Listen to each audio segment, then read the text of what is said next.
Paradip परिबा market रे भयावह अग्निकांड जलिगला 50 रु ऊर्ध्व दुकान घर 3 कोटी टंकारु अधिक संपत्ति जली पोड़ी पाउंस हो जाइछि। विलंबित राति प्राय 2टा बेले निया लागिथिला परे पूरा मार्केट को व्यापी जाइथिला। अग्निकांड एते भयंकर थिला जे किछि समय मध्यरे पूरा मार्केट जली जाइथिला। परिबा टंका ओजन कंटा साइकेल बाइक सहित विभिन्न सामग्री पोड़ी पाउंस होइछि। अग्निकांडर कारण जଣା पड़ी नाही। 6टी दमकल गाड़ी पहुंची नियाको आयत्त करथिले। अग्निकांड जोगु कोटी कोटी टंकार क्षयक्षति होइछि। केमिति निया लागले आमे तार सठिक कारण निर्दिष्ट कारण कहि परिबुनु, किंतु 1:30 बेले निया लागि आरंभ होला। तापर हम दमकल गाड़ी की फोन कलु, संगे संगे हम फोन करछु। दमकल गाड़ी आसी 10-20 मिनिट भितर पहुंची गले। 60 रु 70 दुकान गृह हमर संपूर्ण जली जाइछि।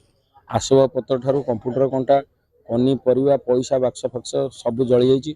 हम दुकान किछि व्यवसाय मध्य सुहंती से दुकान से किछि जीवन हानि हैनी। से सुरक्षित भाव पलि आसती। 2टा मोटरसाइकेल जली जाइछि, 4-5टा साइकेल जली जाइछि। मार्केट रे केमिति कोन लिया लागला आमे फोन पाइलु घरे आमे तारनीगडा रहू, तेणु खबर पाई आसी देखला बेलू ये समस्त दुकान पोड़ी जाइछि।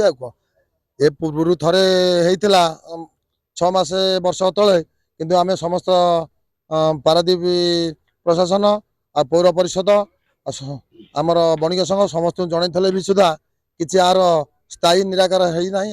काली रात्र 2 घटिका समय हठात क्यों कारण अग्निकांड घटी ये भयावह अग्निकांड घटी संपूर्ण 60 रु 70 दुकान जली पोड़ी छारकार हो जाइछि। व्यवसाय प्रभृत क्षयक्षति घटी जहाँ थिला तांकर आसबाब पत्र कहतु माल पनीपरिया पत्र कहतु एवं जहाँ व्यवसायिक टंका पैसा ये रखी जाती। जेहेतु विलंबित रात्रि से बासगृह को फेरती, तेणु सुरक्षित दृष्टि ये रखी जाती संपूर्ण पोड़ी जाइछि। पाखापाखि राति 2टा हेबो। बड़ दुखर विषय आमर मोटपड़िया मार्केट परिवा मार्केट 60 रु 70 दुकान माने जली पूरा भस्मित हो जाइछि।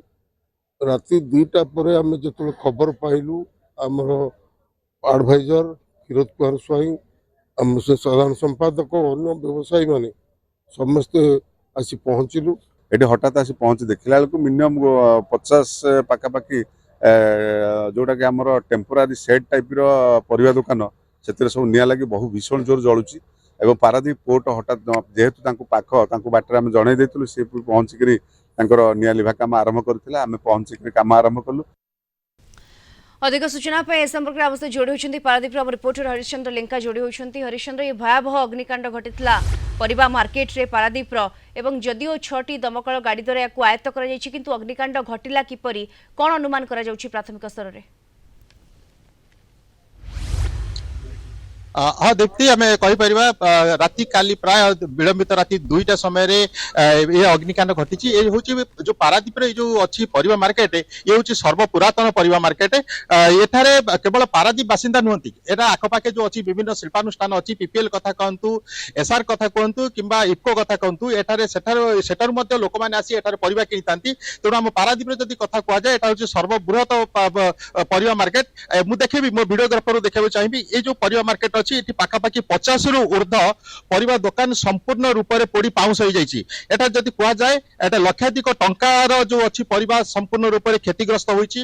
एटा बाइक रु आरंभ करी साइकल एवं सेमानकर जो कंटा जो अच्छी ओजन करती से सामग्री गुड़िक मध्य संपूर्ण रूप से पोड़ी जाइछि। काली राति विलंबित रात्रि से व्यवसाय करिया परे तांकर जो अच्छी जो पैसा पत्र मध्य एटारे संचय कर रखिथिले से गुड़िक संपूर्ण रूप से मात्र पोड़ी भस्मीभूत हो जाइछि। तांकर जो भात हांडी की जमती कहा जाए नष्ट हो कथा से भात एठारे पाखापाखि प्रत्येक परोक्ष भाव में पाखापाखि प्रत्येक दिन एठारे लक्षाधिक लोक एठारे निर्भर करथांती।